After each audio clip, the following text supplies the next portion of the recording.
Não faz muito tempo que deixamos a Terra pela primeira vez para explorar nossa vizinhança no Sistema Solar.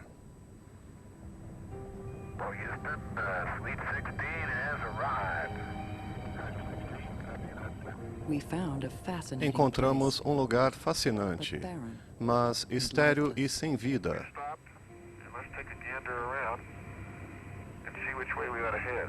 You know, Dave, if we can make it out that far directly ahead of us, look at the large blocks. You mean come down slope, yeah, at 12 o'clock. Uma paisagem se destacou entre as outras. Quando olhamos para o horizonte da Lua, nós vimos a Terra, nosso lar. Um pequeno oásis, acenando a milhares de quilômetros no espaço vazio.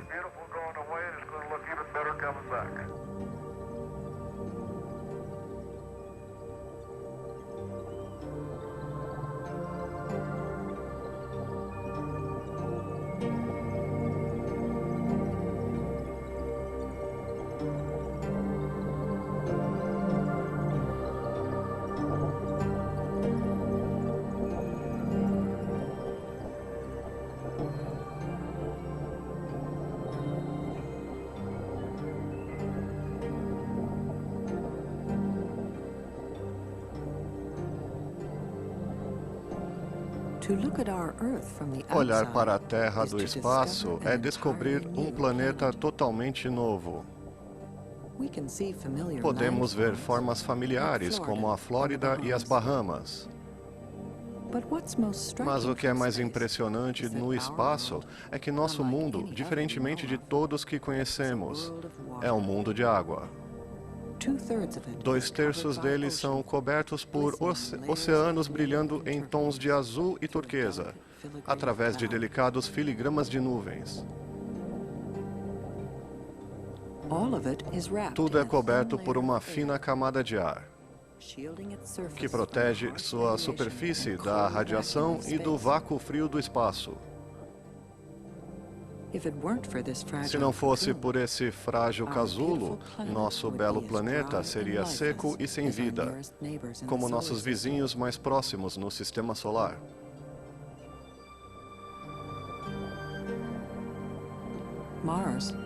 Marte tem apenas uma atmosfera tênue. Está condenado a uma eterna era glacial. Vênus, sob uma atmosfera bastante densa, é mais quente que um forno.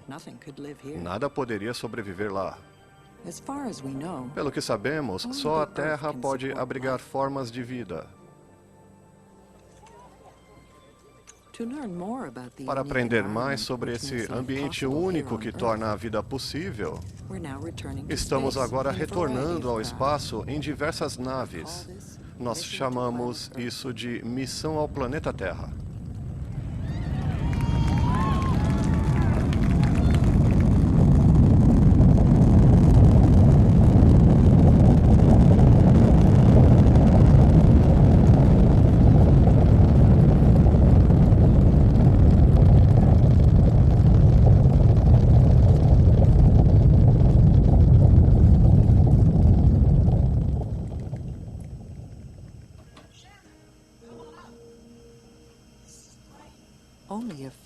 Apenas poucas centenas de pessoas viram a Terra do espaço.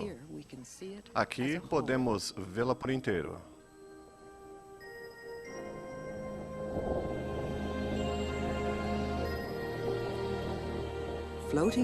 Flutuando sob nós está o Sri Lanka e a Índia. Também vemos um planeta banhado pela luz de uma estrela próxima, o Sol. Nosso mundo muda constantemente. É formado e reformado pelas poderosas forças da natureza. O seu azul vem da própria Terra. Os antigos oceanos saíram como vapor do seu interior através de vulcões. Conhecemos esse como a Grande Ilha do Havaí.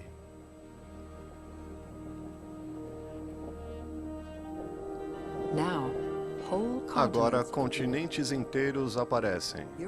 A Europa fica à esquerda.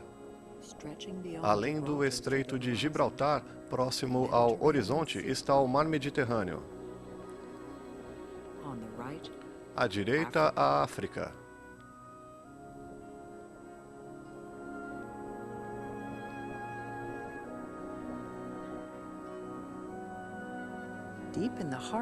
No coração da África, chegamos a uma terra de florestas, lagos e rios.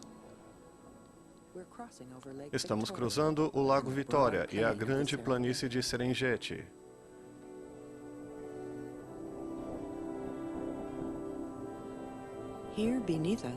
Abaixo de nós, os corpos de água e o ar de nosso planeta interagem para a manutenção da vida.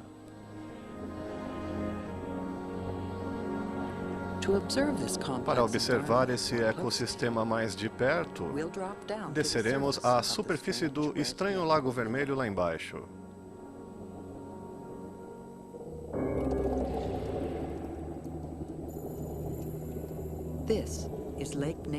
Esse é o Lago Natron. É difícil acreditar que possa existir vida aqui. Mas, na verdade, a cor estranha é uma forma de vida. Ele está cheio de algas vermelhas que se alimentam da soda branca dos vulcões nas proximidades. Cinzas expelidas por esses vulcões por milhares de anos nutriram as grandes pastagens de Serengeti, de onde uma incrível variedade de espécies evoluiu.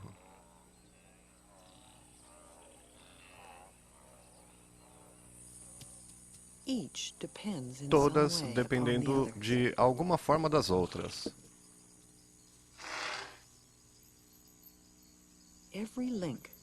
Todos os elos entre animais e plantas são um fio rico no tecido da vida da Terra.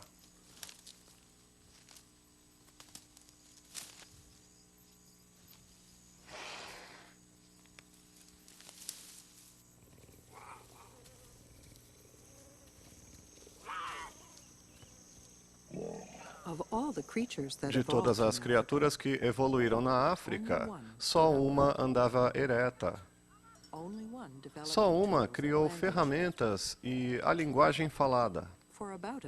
Por 1 milhão de anos, os humanos viveram da caça e da extração. E então aprenderam a plantar.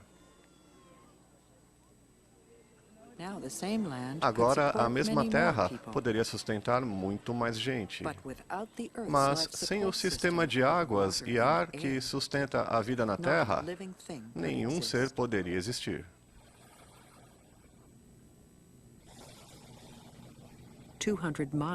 A 320 quilômetros da Terra não existe ar. Esse astronauta tem de usar um traje especial. Ele lhe dá o oxigênio necessário e isola seu corpo do frio e do calor extremo.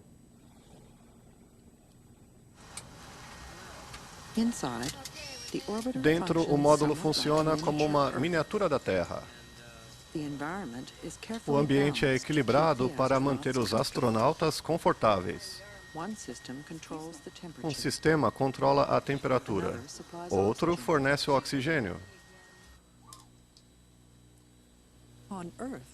Na Terra, as florestas e os oceanos absorvem o dióxido que respiramos. No espaço, usam cilindros especiais para filtrar o ar. Por pouco tempo, esse sistema artificial dá aos astronautas o que a Terra sempre nos deu. Seu sistema natural lentamente recicla o ar, a água e até as rochas. Em um ciclo, o calor do Sol evapora a água dos oceanos e forma as nuvens. Os ventos levam as nuvens para a Terra.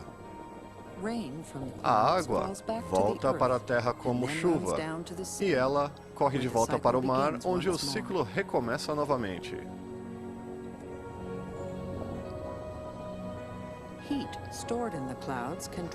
O calor pode fazer as nuvens subirem, tornando-as cúmulos de trovoadas. Dentro delas, cargas elétricas estão se formando.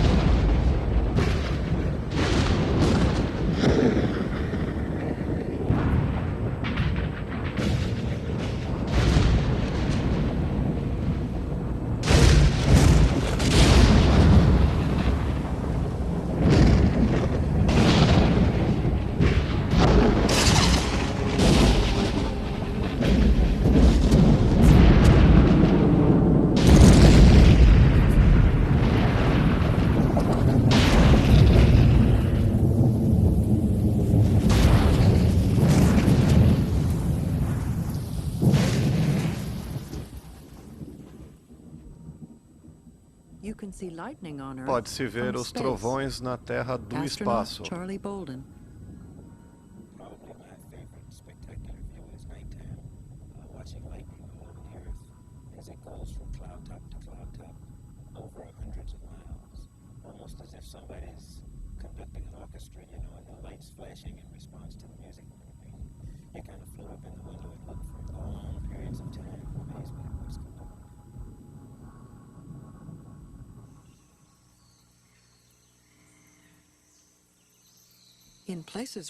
Em lugares onde há muita chuva, há uma grande abundância de vida. Plantas produzem o oxigênio que nós e outros animais respiramos. É fácil ver a vida na Terra do espaço. A Costa Rica e o Panamá são muito verdes.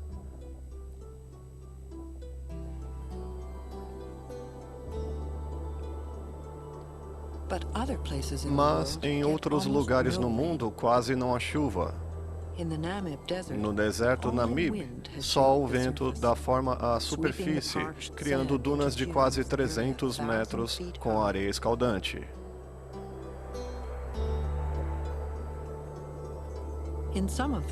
Nos desertos mais secos, as pessoas têm de procurar água sob as rochas embaixo da areia. Cada um desses pequenos círculos é um campo irrigado, de 800 metros de diâmetro. Mas eles não duram. Em apenas 50 anos, terão usado toda a água e levará 10.000 anos para que ele volte a se formar.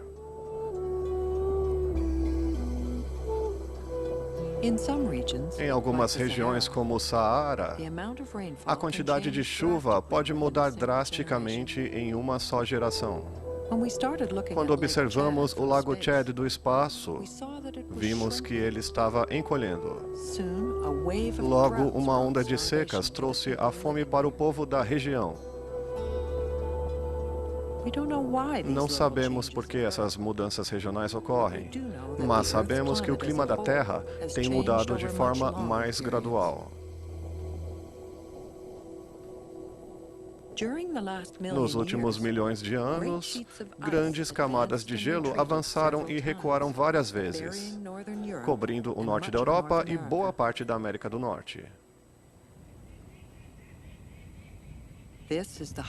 Essa é a geleira Hubbard, no Alasca.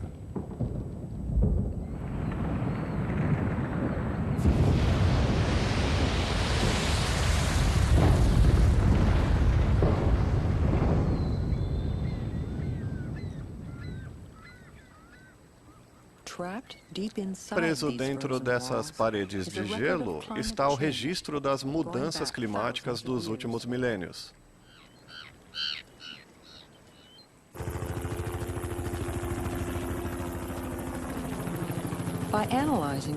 Analisando amostras do gelo antigo, podemos aprender a prever futuras mudanças no clima.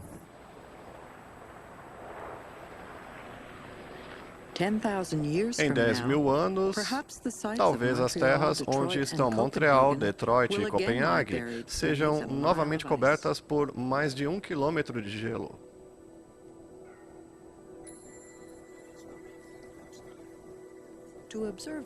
Para observar mudanças em larga escala na Terra, usamos satélites. O satélite TDRS funcionará como um relé, ligando cientistas a dúzias de satélites observando diferentes partes do globo. Alguns estudam as correntes marítimas, outros monitoram a saúde das plantações. Também nos avisam quando tempestades se formam.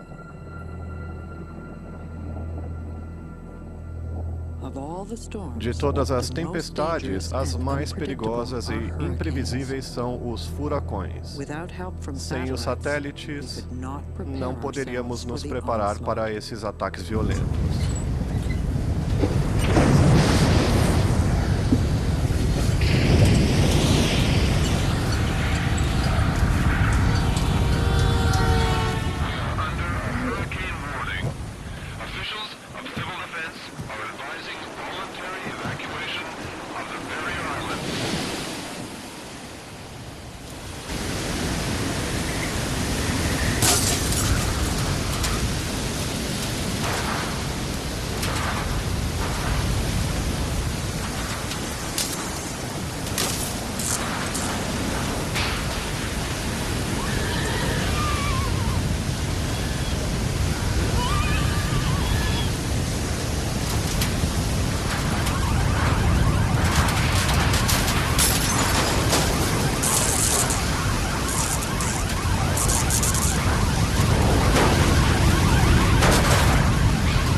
O furacão Hugo, após devastar Porto Rico, rasga a Carolina do Sul.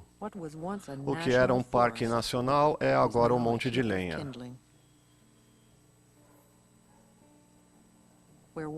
Onde existia uma casa, só sobraram alguns degraus.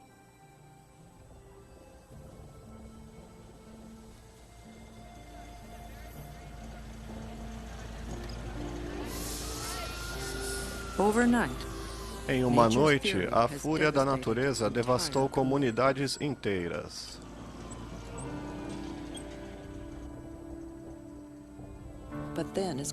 Mas tão rapidamente como surgiu, a tempestade se dissipa e o litoral da costa leste está calmo novamente. Há, no entanto, outros eventos catastróficos afetando o planeta. São muito mais violentos que qualquer tempestade.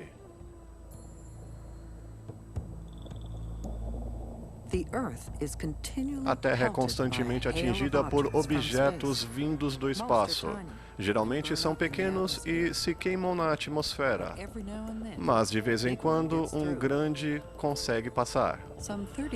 Há aproximadamente 30 mil anos, o pedaço de um asteroide, pesando talvez 300 mil toneladas, atingiu o Arizona.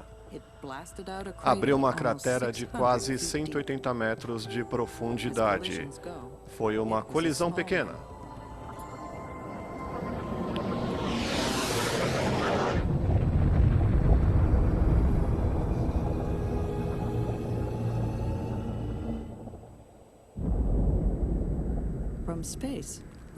Do espaço podemos ver cicatrizes de impactos bem maiores. Essa, no Canadá, tem 96 quilômetros de comprimento. Os efeitos de uma colisão, assim, podem ter matado os dinossauros. A Terra jovem era toda coberta de crateras de impactos, mas a maioria foi apagada pelas poderosas forças que mudam a face do nosso planeta. Da órbita da Terra, podemos ver evidências desta descoberta geológica dos nossos tempos. A crosta da Terra é dividida em aproximadamente 12 placas móveis. Aqui, uma fenda gigante se estende à direita, da Península do Sinai através do Mar Morto. De mais perto, podemos ver como o Sinai, com sua forma triangular, tem se afastado da Arábia Saudita, à direita. A fenda que se abriu entre eles fica no Golfo de Aqaba.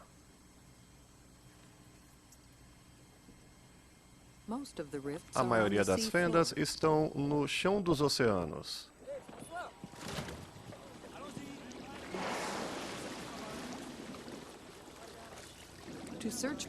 Para procurá-las, precisamos de veículos parecidos com os submarinos.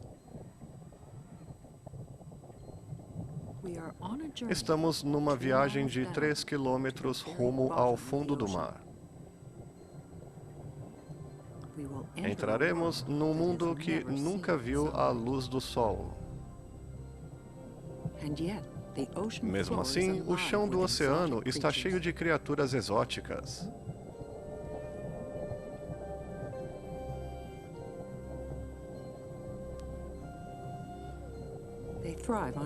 Vivem de nutrientes na água, que é aquecida pela grande fornalha embaixo dela.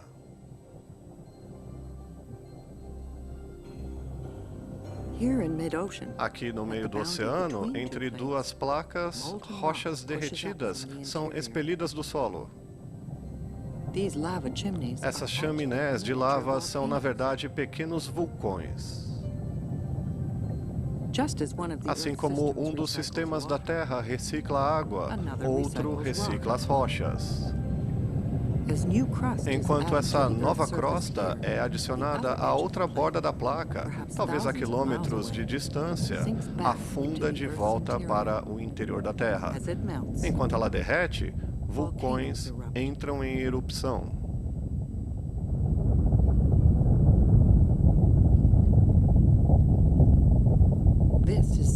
Esse é o vulcão Sakurajima, no Japão. Sua fumaça pode ser vista do espaço.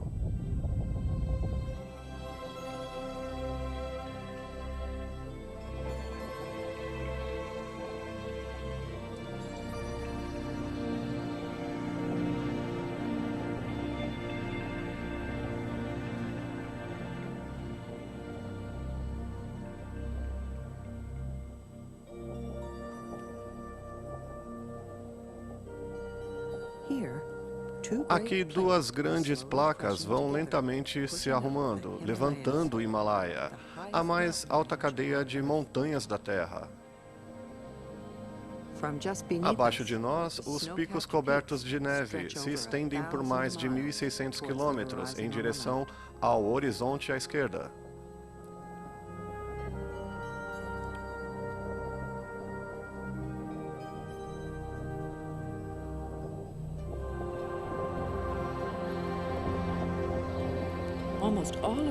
Quase toda a América do Norte, à nossa direita, fica sobre uma única placa.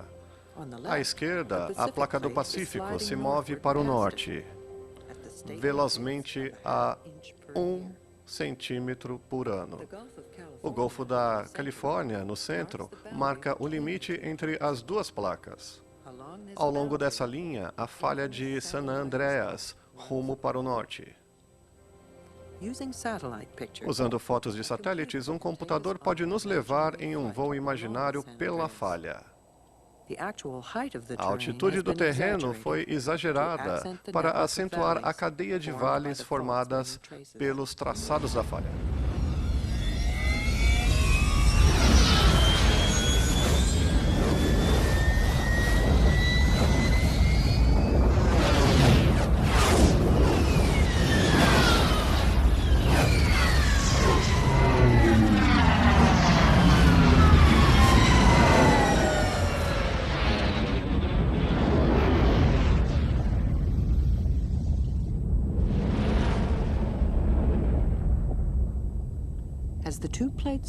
Quando uma placa desliza junto à outra, elas ficam presas em alguns pontos. A tensão se acumula.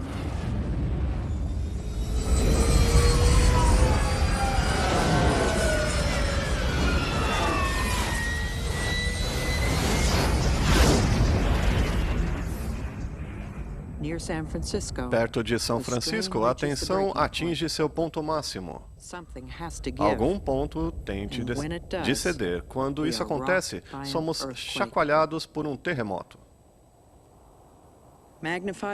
Ampliada pelo computador, a primeira onda, viajando a 16.000 km por hora, se afasta do epicentro.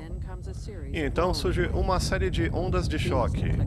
Elas causam a maior parte dos estragos.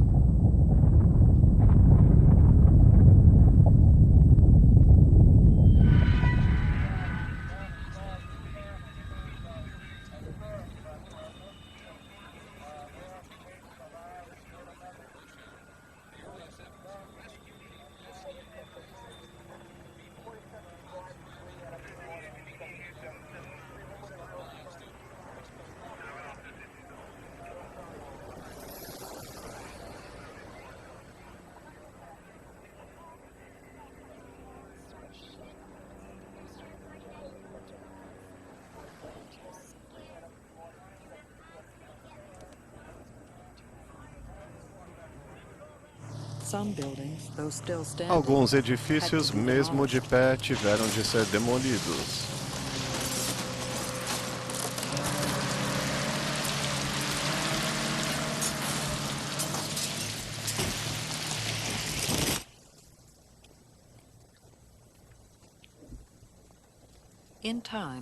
Com o tempo, as casas e estradas são reconstruídas, melhor projetadas para aguentar o próximo terremoto.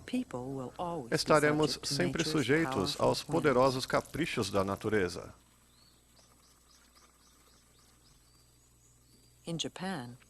No Japão, em outra zona de falha, milhões vivem na mesma incerteza.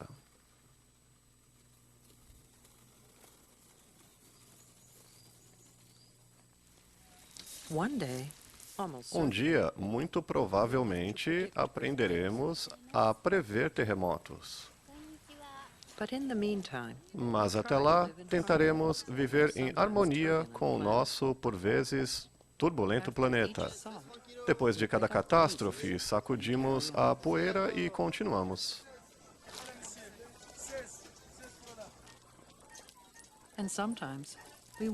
E às vezes nos perguntamos se pode haver outro lugar tão maravilhoso em todo o universo.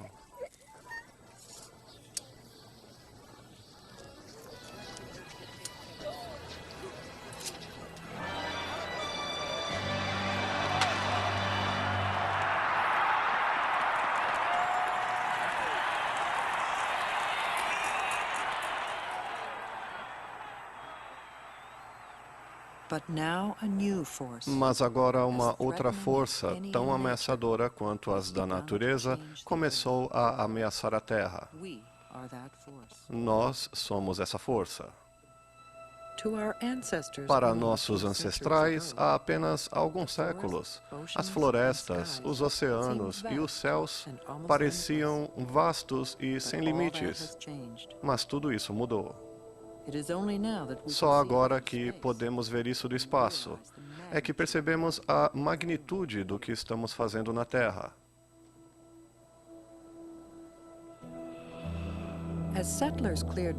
Como colonos limparam terras para plantar no meio-oeste americano, o solo arável foi sendo levado pela erosão para o Mississippi. Indo para o sul por esse grande rio, o logo carrega pesticidas. Eles são jogados no Golfo do México. O Yangtze, na China, é uma esteira natural para o solo do planalto acima dele. E hoje serve de lixeira para o lixo industrial e o esgoto. Mas uma ilha distante se tornou a maior vítima da erosão na Terra. Madagascar era coberta por florestas verdejantes. Hoje, madeireiros e fazendeiros desmataram quase tudo. Sem ter onde se segurar, o fino solo vermelho foi levado pelo rio Betsiboka, obstruindo totalmente o seu delta.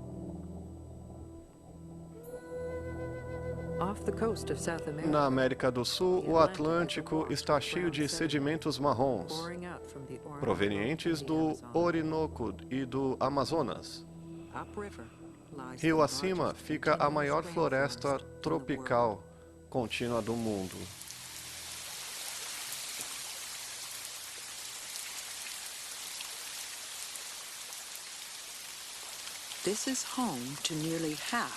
É o lar de quase metade de todas as espécies encontradas na Terra. São protegidas do sol e do vento por essa imensa cobertura úmida. As pessoas dependem dela para se alimentar e dos raros medicamentos que suas plantas produzem.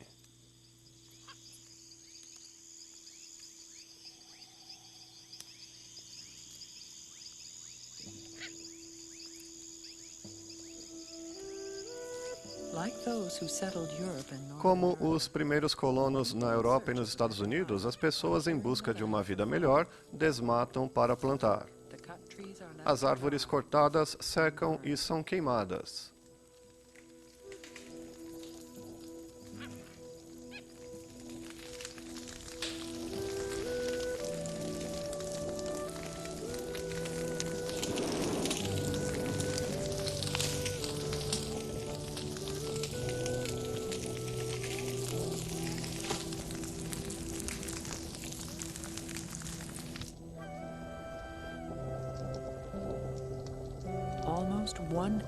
Quase 1 hectare de floresta tropical é destruído por segundo.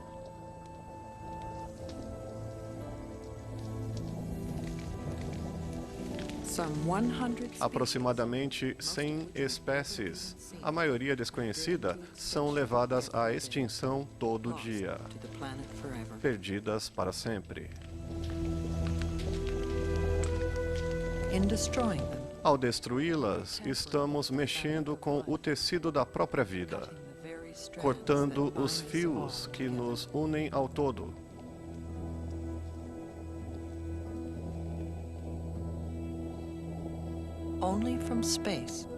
Só do espaço podemos ver o quanto está sendo queimado. A fumaça se espalha por milhares de quilômetros através dos Andes. Logo veremos estradas e depois fazendas. Povoados se tornarão cidades.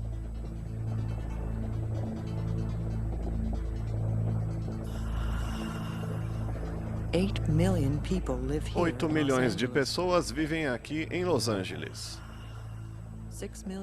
6 milhões de veículos e milhares de fábricas lançam produtos químicos na atmosfera.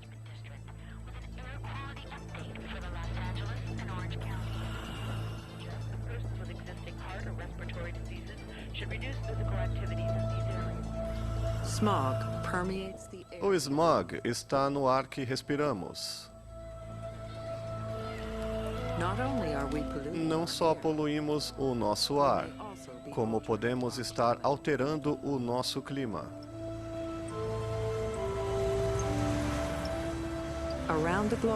Em todo o mundo, carros e fábricas soltam um volume enorme de gás carbônico no ar, mais rápido do que nossas florestas dilapidadas podem absorvê-lo.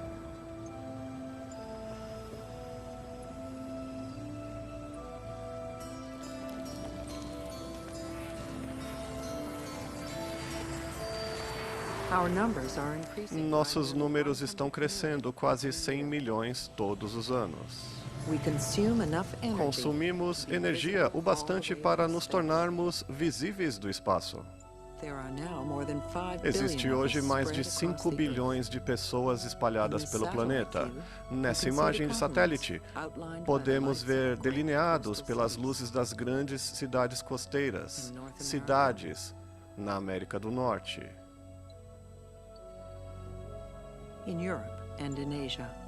Na Europa e na Ásia. Mas nosso planeta tem limites. O dióxido de carbono e outros gases que produzimos agem como um cobertor, retendo o calor do Sol em nossa atmosfera. Abaixo dele, a temperatura da Terra pode estar subindo. Sem querer, estamos conduzindo um experimento descontrolado nos sistemas da vida na Terra e não podemos prever as consequências. Mas já temos algumas pistas. Na estratosfera, uma pequena camada de ozônio nos protege dos mortais raios ultravioletas do Sol. Não podemos ver o ozônio, mas satélites e outros instrumentos detectaram um buraco maior que a Europa, na América e na Antártida. Nós o criamos com produtos químicos que usamos em nosso dia a dia. Frente a essas evidências, as nações do mundo recentemente concordaram em restringir a produção desses produtos. Olhando além do rastro, o astronauta Jim Butler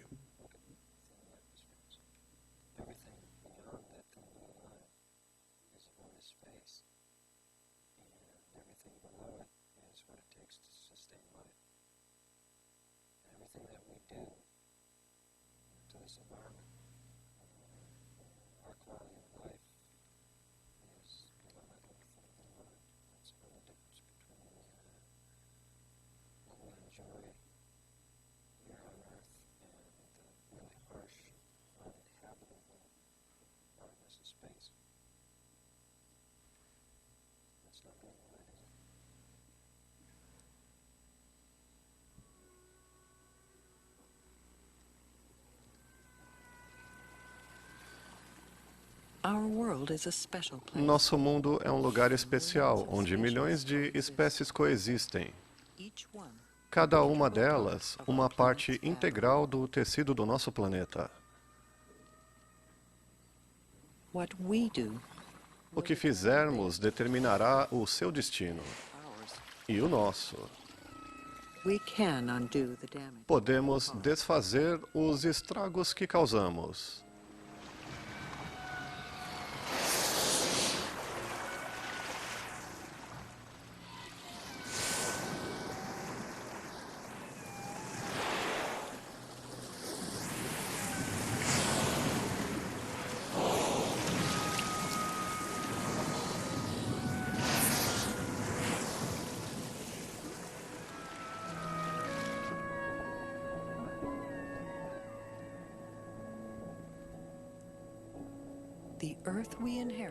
A terra que herdamos pode ser novamente um jardim, belo e abundante. Tudo o que precisamos para viver está aqui. O azul cintilante é o nosso santuário na vastidão negra do espaço.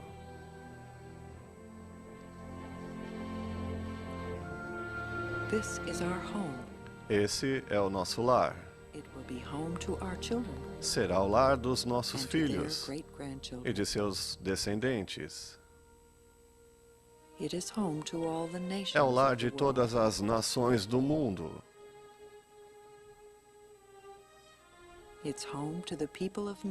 É o lar do povo mexicano.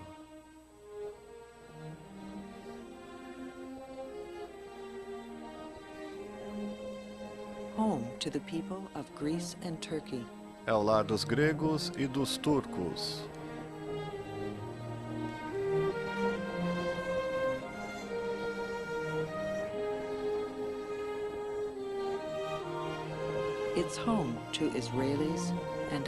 É o lar dos israelitas e dos árabes.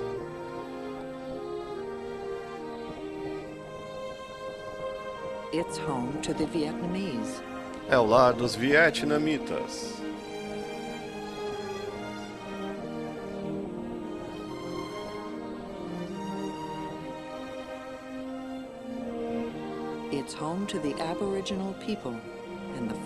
É o lar dos povos aborígenas e dos fazendeiros do sertão australiano.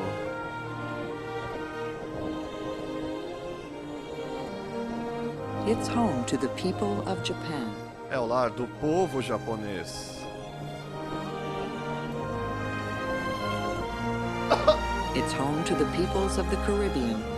É o lar dos povos do Caribe.